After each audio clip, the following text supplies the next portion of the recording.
Property کے حوالے سے ترجیح دے رہے تھے. یقیناً آج ہم اپنے دین کو بھول چکے ہیں. آج ہم قرآن کو پیچھے چھوڑ چکے ہیں. بہاؤدین ذکریہ یونیورسٹی کا واقعہ آپ کے سامنے رکھتا ہوں.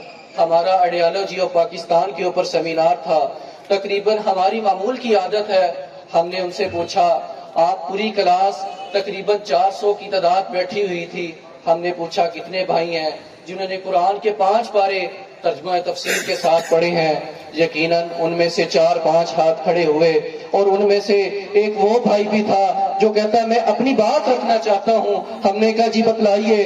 کہتا ہے میں نان مسلم تھا اور قرآن کو 3 سے 4 دفعہ ترجمہ تفسیر کے ساتھ پڑھ کر مسلمان ہوا ہوں. یقیناً اس نے بات رکھی, آپ تو پیدائشی مسلمان ہو, آپ تو مسلمانوں کے گھروں کے اندر پیدا ہوئے ہو, تم نے اپنے قرآن کو پیچھے کیوں چھوڑ دیا؟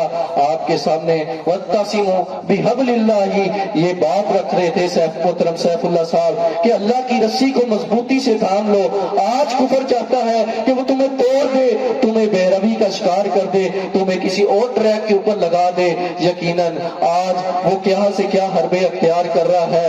یہ اس والے سے میں دعوت دوں گا محترم وقار احمد بھائی کو جو ہیڈ ہے کڈس ڈپارٹمنٹ آف پاکستان کے, وہ آئیں اسٹوڈنٹ کے اندر بڑھتے ہوئے منشیات کے رجحان کی طرف جو بریفنگ ہے وہ آ کر دیں. آج ہم الحمدللہ ایک بڑی تعداد کے اندر یہاں پہ جمع ہیں, اور بہاولپور شہر اور اس سے گرد و نواح سے تعلق رکھنے والے نوجوان آج اس بات کو سیکھنے کے لیے, جاننے کے لیے, غور و فکر کرنے کے لیے جمع ہیں کہ ہم نے اپنے ملک کے لیے, اپنے مستقبل کے لیے, اپنے معاشرے کے لیے کردار کیسے ادا کرنا ہے. تو اسی سلسلے میں ہم انشاءاللہ بات کو لے کے آگے بڑھیں گے. اسلام آباد کے اندر ہمارے وزیر مملکت ایک پریس کانفرنس کرتے ہیں.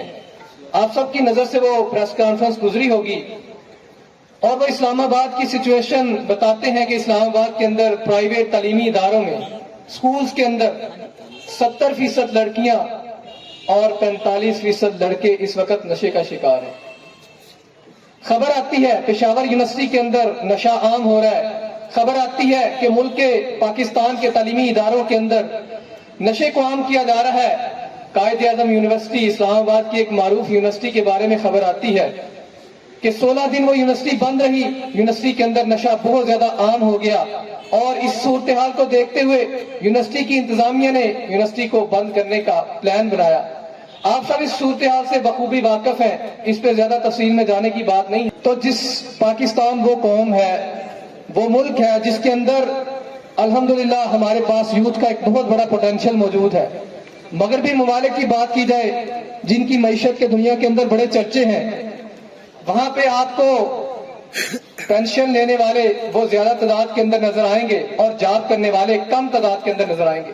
وہاں پہ نوجوان نہیں ہے, اور یہ ہمارے پاس آبادی کا, نوجوان آبادی کا اتنا بڑا پوٹینشیل یہ دنیا کے اندر ایک بہت بڑا انقلاب برپا کرنے کی صلاحیت رکھتا ہے. لیکن آپ اندازہ کیجئے کہ اگر انہی نوجوانوں کو نشے کے اندر مبتلا کر دیا جائے گا, اگر ان کی زندگی کے اندر کوئی مقصد ہی نہیں ہوگا, اگر یہ مایوسی کا شکار ہو جائیں گے, اگر یہ خودکشیوں کی ڈگر پہ چلنا لگ جائیں گے, اگر یہ منشیات کے اندر اپنے آپ کو غرق کرنے لگ جائیں گے, تو کیا یہ کردار دنیا کے اندر ہم ادا کر سکتے ہیں؟ تو آج اسی حوالے سے بات کریں گے. آپ سب اس صورتحال کو جانتے ہیں کہ اس نشے کا آغاز جو ہے وہ ایک چھوٹی سی چیز سے ہوتا ہے جس کو سگریٹ کہا جاتا ہے, جو ہمارے معاشرے کے اندر بدقسمتی سے ایک نوجوانوں کے اندر ایک فیشن بن چکا ہے. ایڈز آتے ہیں, اور اسی طرح انٹرٹینمنٹ کے نام سے جو موویز چلتی ہیں وہاں پہ نوجوانوں کے سامنے ایک ٹرینڈ کے طور پہ سگریٹ کو پیش کیا جاتا ہے. تو ہم دیکھیں گے کہ اس نشے کی کیا تباہ کاریاں ہیں, اور یہ کس انداز سے قوموں کو اور نوجوانوں کو اور ان کی زندگیوں کو پیرالائز کرتا ہے. تو نشے کا آغاز ہمیشہ ایک چھوٹی سی غلطی سے ہوتا ہے, اور وہ چھوٹی سی غلطی کیا ہے کہ کوئی آپ کو آفر کرتا ہے, کوئی ایڈ آپ کی نظر سے گزرتا ہے, کوئی مووی آپ دیکھتے ہیں, اور اس کے بعد یا آپ کوئی دوستوں کی مجلس کے اندر بیٹھتے ہیں تو آپ اس کا عادی ہوتے ہیں, آپ کو آفر کی جاتی ہے سگریٹ کا ایک کش ہی ہے نا, اس سے بات شروع ہوتی ہے. اور اس انداز سے یہ بات آگے بڑھتی بڑھتی پھر یہ چین سموکر اور چین سموکر سے پھر آگے تک جاتی ہے. تو اس کے اوپر ہم بات کریں گے. سب سے پہلی بات یہ ہے کہ غلطی کا احساس ہونا چاہیے. ہم سگریٹ کو سمجھتے ہیں یہ نشہ نہیں ہے، جبکہ میڈیکل سائنس ہمیں یہ کہتی ہے کہ یہ بہت زیادہ تباہ کاریاں لے کے آتی ہے، یہ آپ کی صحت کو تباہ کر کے رکھ دیتی ہے. تو غلطی کا احساس ہونا وہ پہلی سیڑھی ہے کہ جب انسان اپنی اصلاح کرتا ہے. اور اگر غلطی کا احساس ہی نہ ہو تو پھر کبھی اصلاح نہیں ہو سکتی. نشہ کیا ہے؟ نشے کی جو تعریف کی جاتی ہے، کوئی بھی ایسی شے جو سانس، انجیکشن یا جسم پر نشان کے ذریعے یا زبان سے نیچے رکھ کے استعمال کی جائے، جس کی وجہ سے عارضی جسمانی اور ذہنی تبدیلی واقع ہو. عارضی طور پہ آپ کو جو عارضی ریلیکسیشن ملتی ہے، مستقل وہ آپ کی ٹینشن کو، وہ آپ کی پریشانی کو، وہ آپ کی انگزائٹی کو ریموو کرنے کی صلاحیت نہیں رکھتا، مگر وہ عارضی طور پہ آپ کو سکون دیتا ہے، اور یہی عارضی پن اس کا جو ہے وہ آپ کو نشے کے اندر مبتلا کر دیتا ہے. تو نشہ بنیادی طور پہ ایک دماغی بیماری ہے. قرآن کے اندر، ہمارے دین کے اندر، اسلام کے اندر ہر قسم کے نشے کو حرام کیا گیا. اللہ تعالیٰ نے قرآن کے اندر یہ بات بیان فرمائی کہ ہم پاک چیزوں کو تمہارے لیے حلال کرتے ہیں، ہم نے تمہارے لیے پاکیزہ چیزیں جو ہے وہ پیدا کی ہیں، طیب چیزیں، ان کو کھاؤ اور پیو، اس کے اوپر کوئی منع نہیں ہے. ہاں، جو چیزیں انسان کے لیے نقصان دہ ہیں، قرآن نے اور اللہ رب العزت نے صرف انہی کو حرام کیا ہے. نبی کریم صلی اللہ علیہ وسلم نے فرمایا ہر نشہ حرام ہے. وہ نشہ جس کی زیادہ مقدار آپ کو نشے کے اندر مبتلا کرتی ہے، اس کی تھوڑی سی مقدار بھی حرام ہے. تو ہم دیکھتے ہیں کہ ہمارے معاشرے کے اندر یوتھ جو ہے وہ بیسیکلی کیوں نشے کی طرف جاتی ہے. تو اس کی وجہ جو ہے وہ یہی سمجھ آتی ہے. سب سے پہلی بات یہ ہے کہ چھوٹی عمر کے اندر ہم ایسے بچے دیکھتے ہیں جو 8ویں کلاس کے اسٹوڈنٹ ہیں، لیکن جب ان کے ہاتھوں میں سگریٹ اچانک دیکھنے کا جو ہے نا وہ اتفاق ہوتا ہے تو بڑی حیرت اور پریشانی ہوتی ہے. اتنی چھوٹی عمر کے اندر یہ بچہ جو ہے وہ سگریٹ کو پی رہا ہے. تو منشیات کے اثرات سے لا علمی ہے، بری صحبت ہے، غصہ ہے، بہت زیادہ غصہ تو ہمارا ایک قومی مرض جو ہے. آپ اپنی یونیورسٹی سے باہر نکلیں، آپ سفر کر رہے ہو، آپ ہر جگہ دیکھتے ہیں کہ لوگ، آپ روڈ کے اوپر جا رہے ہو تو آپ کو لوگوں کے غصے کا سامنا کرنا پڑتا ہے. تو یہ غصہ جو ہے یہ نشے کی طرف لے جاتا ہے. اسی طرح تجسس ہے، بچوں کے اندر تجسس ہوتا ہے. آخر دیکھیں تو صحیح، نوجوانوں کے اندر تجسس ہوتا ہے. نیا نشہ آیا مارکیٹ کے اندر، اب اس کو چیک کریں، اس کو ٹرائی تو کریں. ذہنی دباؤ، احساس کمتری، معاشی طور پہ، معاشرتی طور پہ نظر انداز کیا جانا، یہ تمام فیکٹر ہیں جو انسان کو نشے کی طرف لے کے جاتے ہیں. سگریٹ آپ کو کیا دیتی ہے؟ یہ داد و شمار جو ہے وہ میڈیکل سائنس کے ہیں. اس کے اندر نکوٹین ہے. آپ سکرین کے اوپر دیکھ سکتے ہیں کہ نکوٹین جو ہے وہ آپ کے بلڈ پریشر کے اندر تبدیلی کا باعث بنتی ہے، کینسر کرتی ہے. اسی طرح دل کے امراض جو ہے اس سے پیدا ہوتے ہیں. آرسینک ہے اس کے اندر، سگریٹ کے اندر. اسی طرح کیڈمیم ہے، تابکاری والے عوامل ہیں، ایتھنول ہے. تو یہ تمام چیزیں جو ہے وہ ان کے اثرات آپ کی صحت کے اوپر ہرگز اچھے نہیں ہیں. نکوٹین کے اندر یہ فیکٹر ہوتا ہے کہ وہ آپ کو عادی بناتی ہے. وہ آپ کو عارضی طور پہ آپ کے دماغ کے جو سیلز ہیں ان کو افیکٹ کرتی ہے، اور اس سے آپ کو عارضی طور پہ ریلیکسیشن ملتی ہے. خون کے ذریعے دماغ میں جاتی ہے اور خوشگوار اثرات دیتی ہے.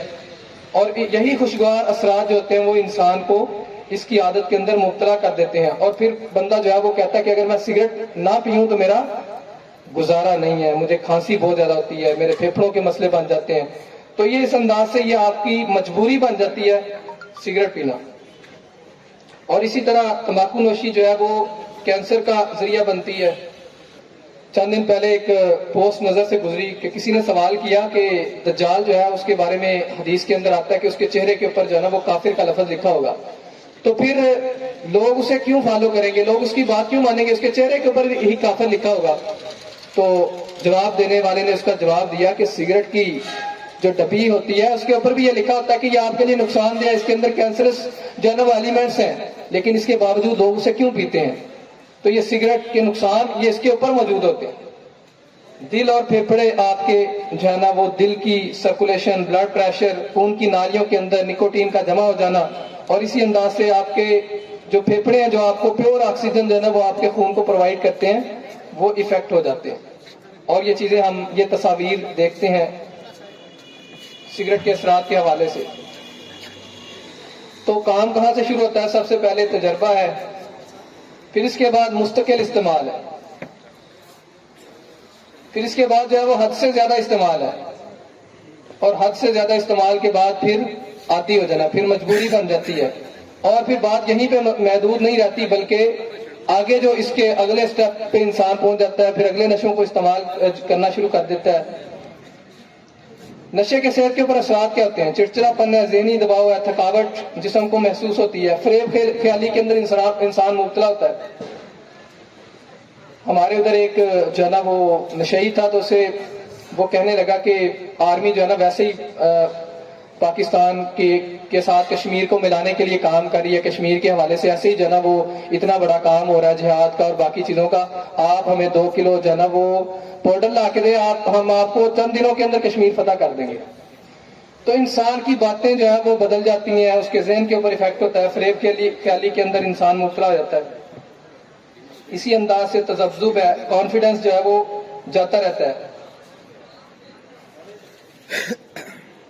معاشرتی اثرات کیا ہے؟ شعور نہیں رہتا، عزت نفس، لوگ نشئی کی عزت نہیں کرتے، خود انسان اپنی عزت نہیں کرتا، اور اسی طرح اس سے جڑے ہوئے خاندان اور جو لوگ ہوتے ہیں ان کی زندگیاں بھی تباہ ہو جاتی ہیں۔ اگر وہ ذمہ دار ہے گھر کا تو اس کے لیے بہت زیادہ نقصان جو ہے وہ اس کے ذریعے اس کو ہوتا ہے۔ یہ ورلڈ ڈرگ رپورٹ ہے جس کے مطابق پاکستان کے اندر 1 ملین لوگ نشے کے عادی ہیں۔ اسی طرح خواتین اس کے اندر بالخصوص شامل ہیں، اور سالانہ اس کے اندر 40,000 کی شرح سے اضافہ ہو رہا ہے۔ 40,000 سالانہ لوگ جو ہے اس کے اندر ان کی انکریمنٹ ہو رہی ہے نشہ کرنے والے لوگوں کے اندر، اور اسی طرح 15 سے 64 سال کی عمر کے 8 لاکھ افراد روزانہ کی بنیاد پہ ہیروئن کا نشہ کرتے ہیں۔ تو یہ اعداد و شمار ہے ہمارے ملک کے، پاکستان کے۔ تو یہاں سے آپ اندازہ لگا سکتے ہیں کہ ہمارے معاشرے کے اندر اضطراب، پریشانی، مایوسی، ڈپریشن اور اس طرح کی بے مقصدیت زندگی کے اندر، کسی ویژن کا نہ ہونا، کسی میننگ فل کاز کا نہ ہونا زندگی کے اندر، جس کی وجہ سے آج ہماری بہت بڑی جو آبادی ہے وہ ان چیزوں کے اندر مبتلا ہو رہی ہے۔ اسٹوڈنٹس کے اندر نشہ جو ہے وہ بالخصوص بہت زیادہ عام ہو رہا ہے۔ اس پہ شروع میں ہم نے بات کی، میڈیکل کالجز میں، یونیورسٹیز کے اندر، سکولز میں، کالجز میں ایک فیشن ہے نشہ کرنا۔ چھوٹی عمر کی لڑکے اور لڑکیاں جو ہے وہ نشے کے اندر مبتلا ہو رہے ہیں، چھوٹی چھوٹی عمروں کے اندر۔ ہم آتے ہیں اس چیز کے حل کی طرف کہ منشیات کا جو مسئلہ ہے ہمارے ملک کے اندر، اس کا حل کیا ہے، اس کے لیے ہم کیا کر سکتے ہیں؟ سب سے پہلی بات تو یہ ہے کہ صحبت آپ کی اچھی ہونی چاہیے۔ قرآن کے اندر آتا ہے کہ انسان قیامت والے دن جو ہے وہ اپنے ہاتھوں کو کاٹے گا اور یہ بات کہے گا کہ کاش میں فلاں شخص کو دوست نہ بناتا، اس کی دوستی نے مجھے آج برباد کر دیا۔